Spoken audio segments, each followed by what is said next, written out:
वो समझेंगे।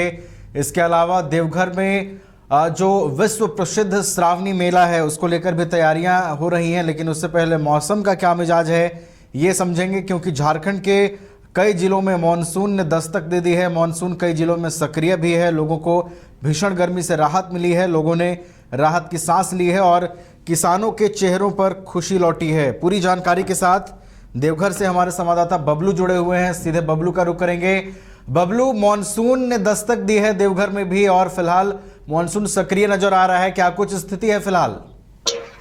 जी, मैं बता दूं कि आपको आने वाले समय में अभी जिस तरह मौसम विभाग का कहना है, ये बारिश जो है कंटिन्यू 7 दिन तक दिखा रहा है और कल रात से ही देवघर में बारिश हो रही है।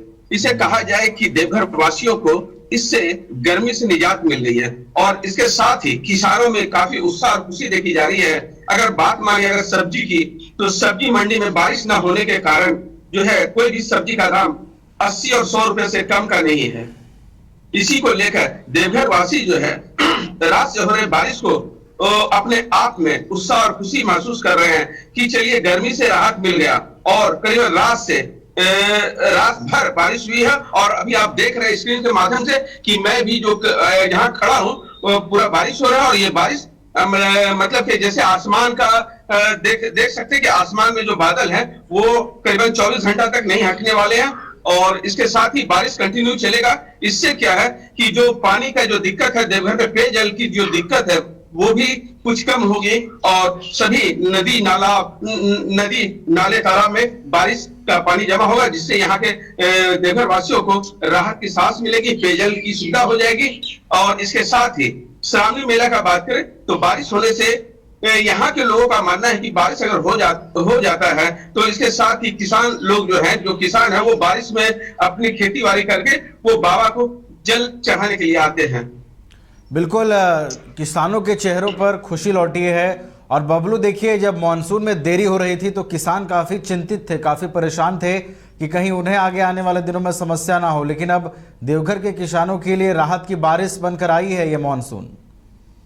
जरूर। इसके साथ ही मैं बता दूं कि किसान में जो खुशी की लहर है उन लोगों का कहना था कि ना बारिश हो रही है और ना ही हम सब कोई साग सब्जी लगा पा रहे हैं, जिसके कारण जो है आज सब्जी का जो दाम है, जो सब्जी 20 रुपए किलो था वो करीबन 80-100 रुपए किलो देवघर में बिक रहा है। और आने वाले समय में जब बारिश हुआ तो इसके साथ ही मैं बता दूं कि किसानों के चेहरे पर खुशी है और सब्जी का भी दाम घटेगा। बिल्कुल, तो किसानों के चेहरों पर खुशी लौट आई है और जिले में मानसून के सक्रिय होने से अब लोगों ने राहत की सांस ली है। और बाबा नगरी देवघर की प्रसिद्ध श्रावणी मेले को लेकर भी तैयारियां चल रही हैं। यहां पर भक्त पूरे विश्व भर से बाबा के दर्शन को पहुंचते हैं। अब से थोड़े दिनों के बाद यहां पर श्रावणी मेले की शुरुआत की जाएगी और बड़ी संख्या में भक्त यहां पर बड़ी तादाद में पहुंचेंगे। फिलहाल बहुत बहुत धन्यवाद बबलू हमारे साथ जुड़ने के लिए और पूरी जानकारी के लिए। तो देवघर के मौसम का हाल हम आपको बता रहे थे। देवघर में मानसून सक्रिय है, किसानों ने राहत की सांस ली है, लोगों ने राहत की सांस ली है और किसान अब अपनी खेती बाड़ी की तैयारियों में भी जुट गए हैं। Hello check.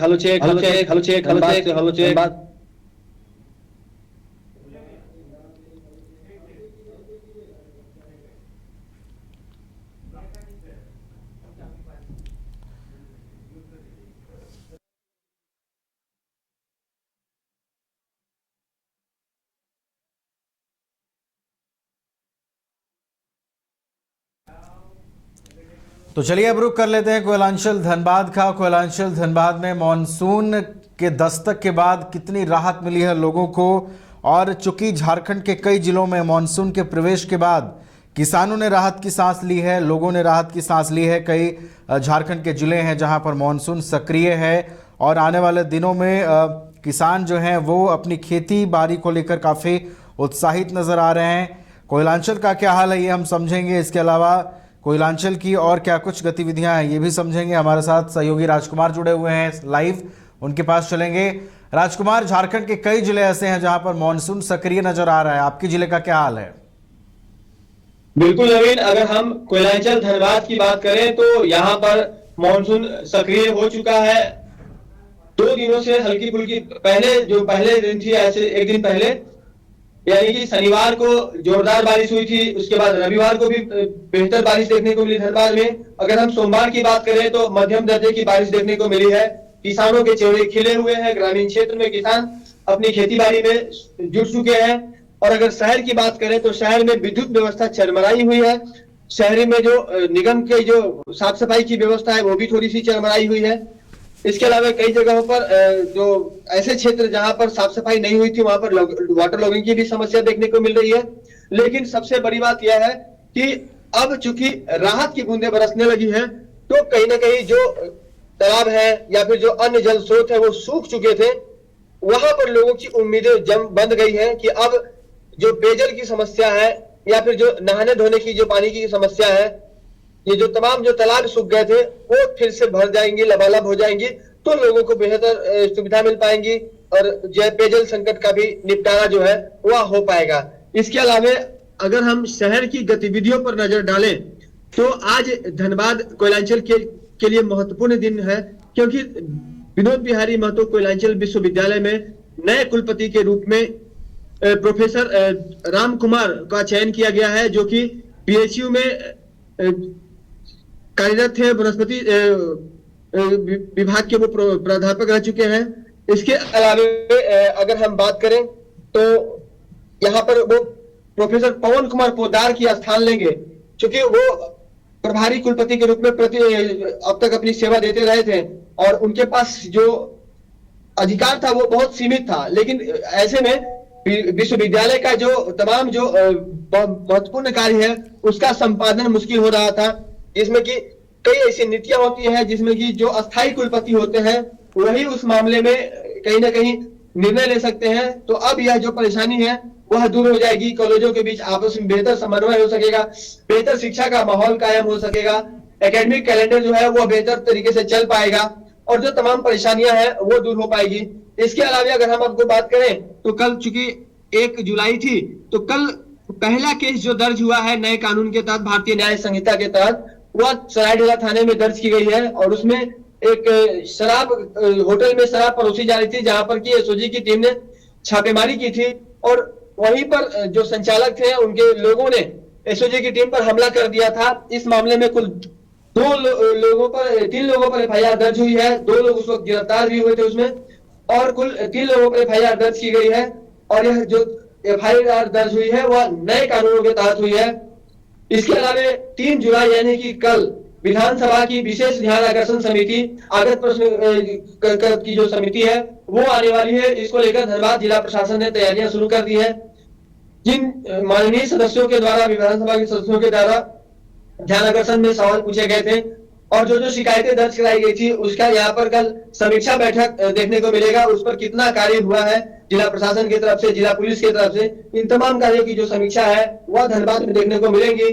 साथ ही आपको बता दें कि धनबाद में जितने भी जो क्षेत्र है, खास करके अगर हम राजनीतिक गतिविधियों की बात करें तो आज धनबाद में कांग्रेस की एक महत्वपूर्ण बैठक होने वाली थी, जिसमें कि लोकसभा चुनाव में हार की कारणों पर समीक्षा की जा रही थी, लेकिन उसे वापस फिर से ले लिया गया। ये दूसरी बार है जब डॉक्टर प्रदीप बलमुचु के नेतृत्व में आयोजित होने वाली समीक्षा बैठक स्थगित हुई है। अब की बार जो इसका कारण बताया गया है वो मंत्रिमंडल विस्तार बताया गया है कि मंत्रिमंडल का विस्तार होना है, इसके वजह से यह जो समीक्षा बैठक है वह स्थगित की गई है। इसके अलावा अगर हम बात करें तो भाजपा और जो अन्य पार्टियां हैं उसके भी कई कार्यक्रम देखने को मिल सकते हैं। लोकसभा में हिंदू समाज के ऊपर जो राहुल गांधी का बयान आया था उस पर आज भाजपा धनबाद में भी आक्रामक हो सकती है। कई जगहों पर उसके विरोध में आंदोलन और कार्यक्रम देखने को मिल सकते हैं। इसके अलावा धनबाद के पूर्व विधायक अरूप चटर्जी ने इस बात का खंडन किया है कि उनकी पार्टी का विलय झारखंड मुक्ति मोर्चा में होने जा रहा है। मार्क्सिस्ट लंबे समय से झारखंड में राजनीति करती आ रही है। अविभाजित बिहार के समय से ही कई सांसद विधायक इस पार्टी से हुए हैं। फिलहाल यह जो पार्टी है मार्क्सिस्ट अभी निर्दलीय की स्थिति में है, क्योंकि जितना वोट प्रतिशत आना चाहिए था वो नहीं आ पाता है। इस परिस्थिति में इस पार्टी का विलय माले में किया जा सकता है, इस बात की संभावना बढ़ गई है। लेकिन जेएमएम में जो विलय की संभावना थी उससे जो पूर्व विधायक अरूप चटर्जी है उन्होंने इनकार किया है। जी बिल्कुल, तो कई तरह की राजनीतिक गतिविधियां भी देखने को मिलेंगी। और देखिए राजकुमार, कल जिस तरीके से सदन में भारी हंगामा हुआ, राहुल गांधी ने हिंदू को लेकर जो बयान दिया, ना सिर्फ झारखंड राजकुमार बल्कि पूरे देश भर में इसको लेकर सियासत गरमाई हुई है। और आज देखिए, जब सदन की कार्यवाही आज शुरू होगी राजकुमार, तो कल ओम बिरला और अमित शाह की मुलाकात भी हुई है, यानी कि आज सत्ता पक्ष भी पूरी तरीके से तैयार होगी आज। बिल्कुल, जिस तरह से एक तरह से कहा जाए तो देशव्यापी यह जो विरोध है वह भी देखने को मिल रहा है। और एक तो लोकसभा में आज यह जो है चर्चा का विषय बना रहेगा, पक्ष विपक्ष में तीखी नोक-झोंक होने की संभावना रहेगी। इसके अलावा हम सदन से हट के अगर हम सड़क की बात करें तो देश भर में राहुल गांधी के जो बयान है हिंदू समाज के ऊपर, उसका विरोध प्रदर्शन देखने को मिल रहा है। संघ की तरफ से विरोध किया जा रहा है, विश्व हिंदू परिषद ने इसका विरोध किया है। तमाम जो संगठन है, हिंदुवादी संगठन है या फिर जो एनडीए के घटक दल है, उन तमाम लोगों ने इसका विरोध किया है। सबों का कहना है कि जब आपको वोट लेने की आवश्यकता होती है तो आपको हिंदू समाज सहिष्णु नजर आता है, हिंदू समाज आपको सेकुलर नजर आता है। लेकिन जब वोट देने का समय खत्म हो जाता है, जब आप चुनाव खत्म हो जाते हैं, उसके बाद आप उसी समाज को फिर से हिंसा करने वाला बता देते हैं। तो कहीं ना कहीं यह जो विरोधाभास है, यह जो विरोधाभासी बयान है, इसको लेकर के अब कांग्रेस जो है आने वाले वक्त में घिरेगी। और खासकर अगर हम झारखंड की बात करें तो यहाँ पर सत्ता में काबिज है कांग्रेस, यहाँ पर तो भाजपा कुछ ज्यादा ही हमलावर होने वाली है। और इसका जो असर है वह न सिर्फ लोकसभा में, विधानसभा में, बल्कि सड़क तक है और देखने को मिलेगा। जी चलिए, तो नेता विपक्ष के बयान के बाद झारखंड में भी सियासत गरमाई हुई है। राज्यसभा सांसद से लेकर बीजेपी के प्रदेश प्रवक्ता तक कांग्रेस को घेरने में लगे हुए हैं। हम धनबाद की बात कर रहे थे, धनबाद में कई तरह की गतिविधियां देखने को मिलेंगी। राजनीतिक गतिविधियों की बात करें तो यहां पर भी बीजेपी कांग्रेस का विरोध करेगी, राहुल गांधी के उस बयान का विरोध करेगी जिसमें यह बताया जा रहा है कि हिंदुओं की भावनाएं जो हैं वो आहत हुई हैं। फिलहाल बहुत बहुत धन्यवाद राजकुमार हमारे साथ जुड़ने के लिए और तमाम जानकारियों को साझा करने के लिए। तो धनबाद कोयलांचल में मौसम का मिजाज बदला हुआ है, मानसून के सक्रिय होने से किसानों ने भी राहत की सांस ली है। और जल संकट को लेकर जिस तरीके की तस्वीरें हम बीते दिनों देख रहे थे, उससे भी कहीं ना कहीं लोगों को आने वाले दिनों में निजात मिलती हुई नजर आएगी। तो हम धनबाद की गतिविधियों से आपको रूबरू करवा रहे थे।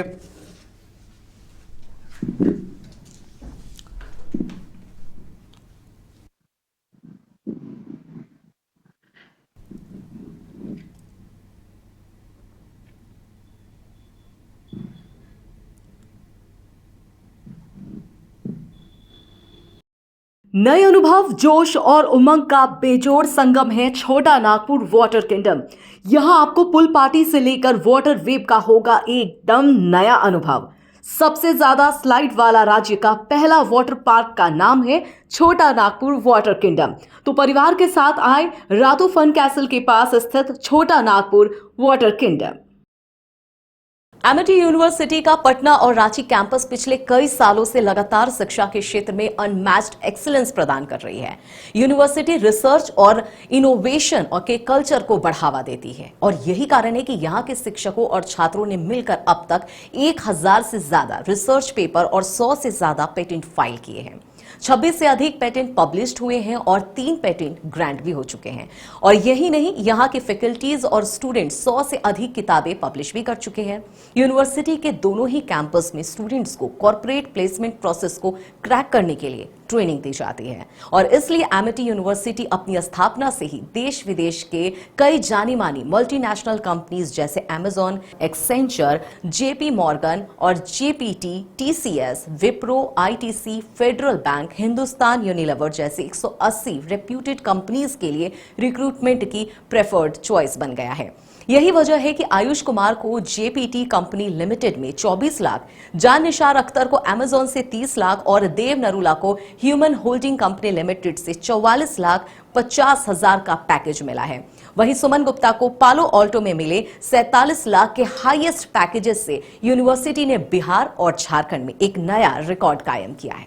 घर के लिए ग्रोसरीज की जरूरत हो या चाहिए फल और सब्जी, डेयरी या बेकरी प्रोडक्ट्स चाहिए या beverages, snacks and branded foods चाहिए हो या ब्यूटी प्रोडक्ट्स, अब इनके लिए अलग अलग दुकानों की तलाश हुई खत्म, क्योंकि रांची में खुल गया है केस्टो मार्ट, जो रखे आपका और आपके बजट का ख्याल। हर सामान पर 5% की छूट, होम डिलीवरी की सुविधा भी। आज ही पधारें। Kesto Mart, one-stop solution for every customer's requirements. Call 9153989339.